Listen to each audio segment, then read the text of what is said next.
10 मे 2025 ला मला 1 वर्ष झालं YouTube चॅनल चालू करून. 52 long form videos, 105 short form videos आणि एकूण 46,000 व्ह्यूज यानंतर मी हा व्हिडिओ करते आज. ह्या 1 वर्षामध्ये मला खरंच खूप काही शिकायला मिळालं. सगळं आपणच करत असतो, त्यामुळे वेगवेगळे धडे पण मिळाले. आता मला हे जे धडे आहेत ते तुमच्यापर्यंत पोहोचवायचे होते, जे फक्त YouTube नाही तर अख्खे लाईफ लेसन्स सारखे आहेत. आणि जर माझ्यामुळे तुम्हाला कुठेही मदत झाली तर मला खरंच खूप आवडेल. त्यामुळे जर का तुम्हाला लाईफ लेसन्स किंवा YouTube कसं चालू करायचं किंवा YouTubeची काय जर्नी असू शकते किंवा फक्त एक चिल स्टोरी टाइम अशी कुठली वाईब हवी असेल तर हा व्हिडिओ शेवटपर्यंत पहा. तुम्ही मला पहिल्यांदा बघत असाल, चॅनलवर नवीन असाल तर hi, welcome to shine with Sonia. मी सोनिया आपटे दर शुक्रवारी वेगवेगळ्या विषयांवर व्हिडिओ घेऊन येत असते. स्किन केअर, पर्सनल डेव्हलपमेंट, चांगल्या सवयी लावणं, इंटेन्शनल लिव्हिंग, फॅशन अशा बऱ्याच वेगवेगळ्या विषयांवर. जर तुम्हाला हे टॉपिक्स इंटरेस्ट करत असतील तर नक्की सबस्क्राईब करा आणि हा व्हिडिओ आवडला तर नक्की लाईक करा. Thank you so much. माझी जी YouTubeची जर्नी आहे ती खूप पर्सनल आणि ती खूप स्पेशल आहे माझ्यासाठी आणि मला ती खरंच तुमच्याबरोबर शेअर करावीशी वाटतेय. तर जेव्हा मी पुण्यामध्ये होते तेव्हा मी एक सिनियर सॉफ्टवेअर डेव्हलपर म्हणून एकीकडे कामाला होते. त्या सगळ्या शेड्यूलमध्ये मला एक 10 ते 12 तास होईना घराबाहेर राहायला लागायचं आणि मला कुठलाच वेगळा थॉट नसायचा. फक्त टेक्निकल जॉबमध्ये मी इन्व्हेस्टेड होते. मला फोटोग्राफी किंवा रील्स बनवणं किंवा युट्यूबर्सचा किंवा वेगवेगळ्या सेलिब्रिटीजचा इंटरव्ह्यू बघणं, ज्याच्याकडून आपल्याला माहिती मिळेल किंवा कुठले तरी मोठे दिग्गज जे असतात त्यांच्याकडून काही ना काहीतरी आपल्याला शिकायला मिळेल, अशा हेतूने मी कंटेंट क्रिएशन कन्झ्युम करायचे. म्हणजे मला रील्स थ्रू किंवा YouTube थ्रू त्यांना बघायला खूप आवडायचं. पण मला कुठेच माहित नव्हतं की मी हे कुठेतरी पुढे जाऊन स्टार्ट करू शकते. आणि तेव्हा फ्रँकली स्पीकिंग अजिबातच वेळ नव्हता. मग 2023 मध्ये डिसेंबरमध्ये माझं लग्न झालं आणि 2024 जानेवारीमध्ये मी US ला आले. आता US ला एवढ्या लांब आलीये, एक तर लग्न झालंय, घरच्यांपासून एवढं लांब आहे, किंवा कुकिंग, क्लिनिंग हे सगळंच नवीन एकंदरीत आपल्यावर पडलेलं असतं. त्यामुळे खूप गोष्टी फिगर आउट करायच्या होत्या, खूप गोष्टी माहिती नव्हत्या, खूप गोष्टी आपल्याच करायच्या असतात. आपल्याला इकडे मावशी नसतात, म्हणून मी आणि माझा नवराच सगळं करत होतो. त्यामुळे त्या गोष्टी फिगर आउट करायला वेळ गेला. असं लग्न नुकतंच झालेलं, त्यामुळे माझ्या नवऱ्याने पण खूप वेगवेगळ्या ट्रिप्स किंवा असं काय काय प्लॅन केलेलं होतं आमच्यासाठी. मग सॅटर्डे संडे मध्ये आम्ही लॉंग ड्राईव्हला जायचो किंवा एक मोठी सुट्टी आली की न्यूयॉर्क, कॅलिफोर्निया किंवा फ्लोरिडा अशा वेगवेगळ्या ठिकाणी फिरायला मिळालं. म्हणजे मी खूप जास्ती ग्रेटफुल आहे की मला या सगळ्या गोष्टी एक्सप्लोअर करायला मिळत आहेत किंवा इकडे सगळीकडे फिरायला मिळतंय. Don't get me wrong. पण मला एव्हरी ट्रिप नंतर आल्यानंतर असं वाटायचं की ओके, आता माझा नवरा जो आहे तो जॉबला जाणार आहे, बिझी असणार आहे, त्याचं एक रुटीन आहे. डोक्यात लगेच त्याचे विचार चालू व्हायचे की आपण ट्रिप नंतर काही ना काहीतरी रुटीन चालू होणार आहे. पण मला असं एव्हरी टाइम व्हायचं की मी आता काय करू, असे काही काही विचार माझ्या डोक्यात यायला लागले. मला पण बिझी राहायची खूप सवय होती, त्यामुळे असं वाटायचं की आपण पण काहीतरी केलं पाहिजे. आणि मला आयुष्यात खूप काही करायचं आहे हे मला माहिती होतं. माझे खूप काही काही गोल्स आहेत हे माहिती होते. पण मग कसं एक्सप्लोअर करायचं, काय करायचं हे कळत नव्हतं. त्यामध्ये मी अचानक माझ्या नवऱ्याशी बोलत असताना मला लक्षात आलं की मला ह्या सगळ्या गोष्टी खूप आवडतात, की कॉन्टेंट क्रिएशन किंवा ते काय करतात लोक, कसं कॉन्टेंट क्रिएट करतात किंवा रील्स मध्ये काय काय होतं किंवा YouTube व्हिडिओ मध्ये काय काय होतं, ह्या सगळ्या गोष्टी खूप आवडतात. पण कुठून सुरुवात करायची किंवा आपण पण हे करू शकतो हे अजिबातच माहिती नव्हतं. त्यामुळे मी एक दिवशी एक डायरी घेतली. डायरीमध्ये लिहिलं की मला काय गोष्टी आवडतात करायला, मला कुठल्या कुठल्या गोष्टी एक्सप्लोअर करायच्या आहेत फ्युचरमध्ये. आणि त्यामध्ये खूप ठिकाणी मला लक्षात आलं की मला कॉन्टेंट क्रिएट करायला खरंच खूप आवडतो. क्लिअर विजन माझ्या डोळ्यासमोर नव्हती, त्यामुळेच मी डायरी घेऊन त्याच्यामध्ये लिहिल्या गोष्टी की मला काय गोष्टी करायला आवडतात, मला फ्युचरमध्ये काय करायला आवडेल. कसं करायचं हे मी नंतर फिगर आउट करू शकते, पण ऍटलिस्ट काय करायचं आहे हे मला माहिती पाहिजे. त्यामुळे मला माझा पहिला धडा कळला की क्लिअर विजन आणि राईट गोल असणं खरंच खूप इम्पॉर्टंट आहे. त्यामुळेच माझा क्लिअर गोल होता की मला YouTube स्टार्ट करायचंय, पण त्याच्या मागे ती आपल्याला गोष्ट का करायची आहे त्याचं जे कारण आहे ते खूप सॉलिड पाहिजे डोक्यात, तरच आपण खूप कन्सिस्टंटली खूप पुढपर्यंत जाऊ शकतो असं मला वाटतं. त्यामुळे मला YouTube चालू करायचं आहे आणि हा गोल होता माझा. पण त्याचबरोबर राईट माइंडसेट किंवा क्लिअर विजन जे होतं ते होतं की मला YouTube चालू करायचंय का, माझं त्याच्यात मला पॅशन दिसत होतं, कंटेंट क्रिएट करण्यात पॅशन दिसत होतं, त्याच्यात आपण काय वेगळ्या गोष्टी आणू शकतो, काही वेगळ्या लोकांसमोर दाखवू शकतो का, ह्याच्यामध्ये मला पॅशन कुठे ना कुठेतरी दिसत होतं.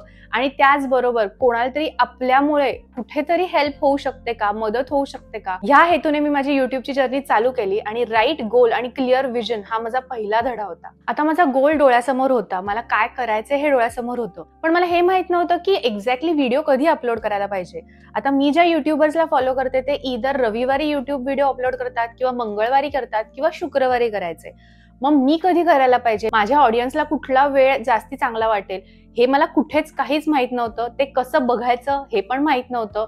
पण मला हे लक्षात आलं की हे आत्ता बघायची गरज नाहीये. आपल्याला आत्ता आधी व्हिडिओ तर करायला पाहिजे, व्हिडिओची प्रोसेस समजून घ्यायला पाहिजे, व्हिडिओमध्ये काय असणार आहे, ती प्रोसेस मला आवडते का, फक्त युट्यूब चॅनल चालू करायचंय म्हणून फक्त चॅनल चालू केलंय आणि काहीच युट्यूब व्हिडिओज नाही आहेत, असं तर होऊ नाही शकत आहे. आणि मला असंही नको होतं की मी एक युट्यूब व्हिडिओ टाकलाय आणि तो खूप छान मस्त झालाय आणि त्यानंतर मला खूप आळशीपणा आलाय आणि आता मी कुठलाच युट्यूब व्हिडिओ पुढे केलेला नाहीये.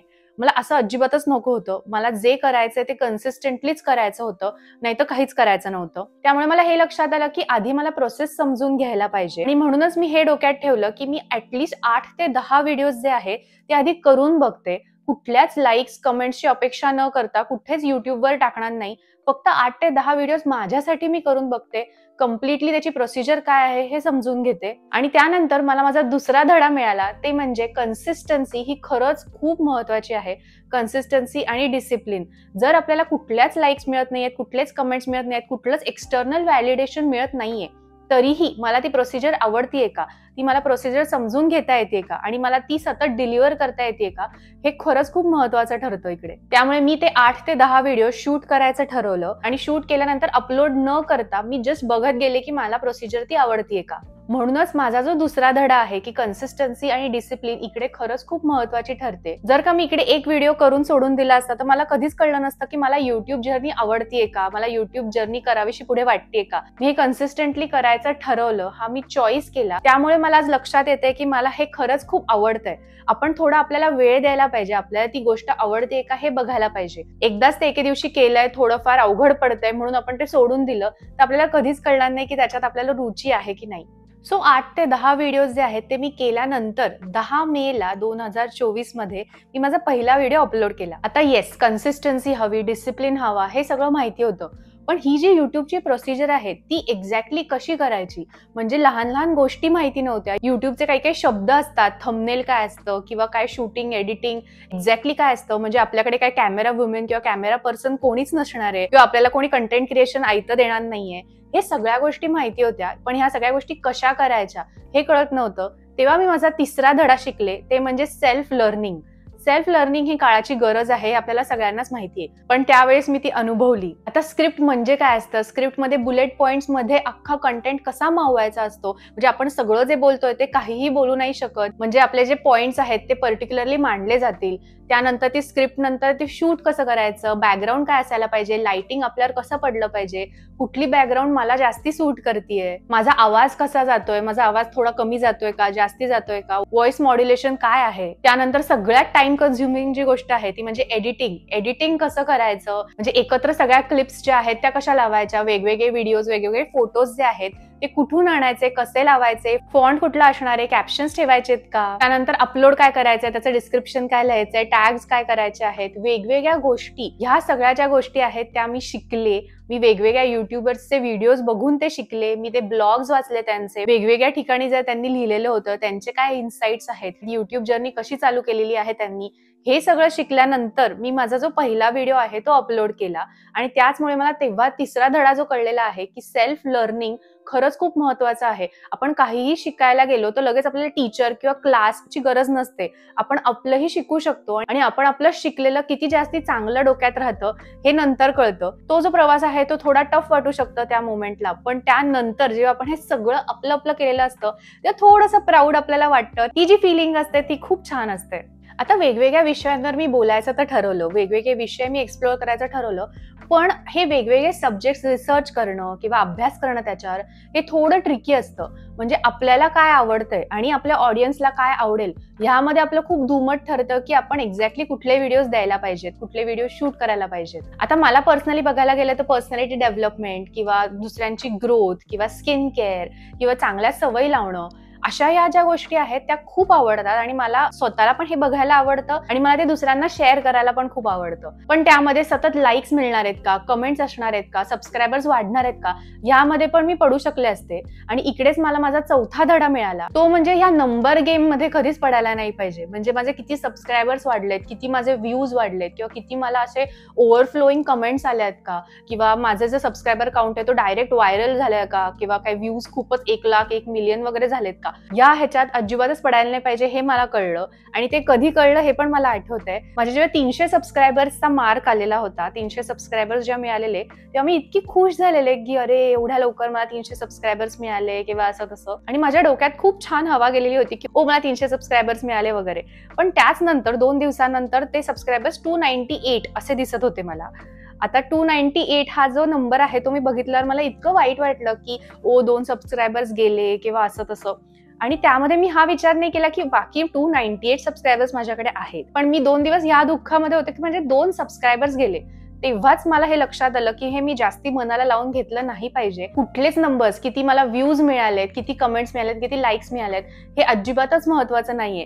पण त्या कमेंट्समध्ये किती लोक मला येऊन म्हणतात किती छान व्हिडिओ करतेस, मला हेल्प झाली या व्हिडिओने, किंवा पर्सनल मेसेजेस करतात, ते जास्ती महत्वाचं आहे माझ्यासाठी. आणि ह्या सगळ्यापेक्षा पण जास्ती माझं खरं इंटेन्शन काय होतं की मला कोणाला तरी हेल्प करायची आहे, कुठल्या ना कुठल्या तरी पर्सनला ह्या माझ्या व्हिडिओज मधून हेल्प व्हायला पाहिजे, मदत व्हायला पाहिजे. आणि त्याचबरोबर माझं जे पॅशन आहे कंटेंट क्रिएट करायचं ते माझं फुलफिल होतंय का, हे जास्ती महत्वाचं होतं माझ्यासाठी. आणि ते सगळंच होत होतं यातून. म्हणून मला पुढे जाऊन 1000 सबस्क्रायबर्स मिळाले, 1,00,000 सबस्क्रायबर्स मिळाले, तरी तो जो आनंद असणार आहे तो तात्पुरता असणार आहे असं मला वाटतं. तो नंबर डोक्यात न ठेवता कोणाला तरी माझी मदत झालेली आहे हे डोक्यात ठेवणार आहे आणि त्याने मला खरंच खूप चांगलं वाटणार आहे. अजून एक जो धडा आहे तो मी आधीच शिकलेले पण होते, पण मला युट्यूब थ्रू परत तो शिकायला मिळाला. तो म्हणजे लर्न टू ग्रो. सतत काही ना काहीतरी शिकण्याची भूक असणं, सतत काही ना काहीतरी एक्सप्लोअर करण्याची भूक असणं, ते पॅशन जे आहे ते शोधणं, हे खरंच खूप महत्वाचं आहे. आणि पॅशन असणं, त्याची एक्साइटमेंट असणं, ते तसंच जागृत ठेवणं, ते कशाने मिळतं तर अख्खं आयुष्य आपण एक चांगला स्टुडंट असण्याने मिळतं. म्हणजे कुठून ना कुठून तरी आपल्याला सतत नॉलेज मिळतं आहे हे लक्षात घ्यायला पाहिजे, हे मला कळलं. नवीन युट्यूब व्हिडिओज मधून, पॉडकास्ट मधून, कुठले वेगळे इंटरेस्टिंग पिक्चर असतील किंवा कुठलंही पुस्तक असेल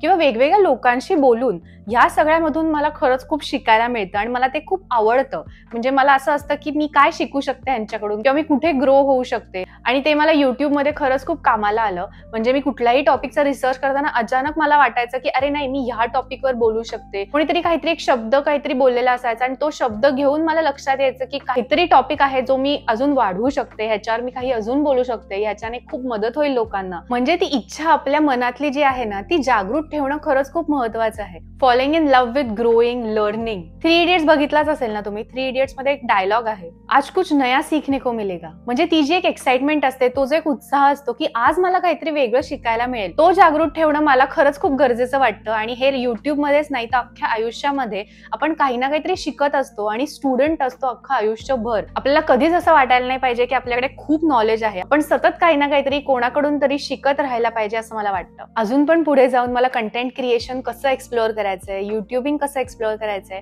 हे माहिती नाहीये. मला खूप गोष्टी माहिती नाहीयेत, पण मी हे फिगर आउट करेन हे मला माहिती आहे. 1 डे ॲट अ टाइम ही फिलॉसॉफी मी खरंच खूप वापरते. म्हणजे आज मी 100% एफर्ट्स देऊ शकते, आज मी 100% फोकसने काम करू शकते. खूप पुढचा विचार करून पण आपण खूप गोष्टी आपल्यासाठी ठरवून ठेवतो आणि नॅचरली युनिव्हर्सने आपल्यासाठी जे प्लॅन केलेलं असतं ते आपल्याबरोबर व्हायला पाहिजे असं मला वाटतं. नॅचरल फ्लो मध्ये आपल्याकडून ज्या गोष्टी होत आहेत त्या आपण एक्सप्लोअर करायला पाहिजे असं मला वाटतं. त्यामुळे आजचा जो दिवस आहे त्यामध्ये तुम्ही तुमचा 100% देताय का हे बघितलं गेलं पाहिजे. आणि ते मी नेहमी बघायचा प्रयत्न करते. आय एम शुअर हे तुम्ही पण बघत असाल.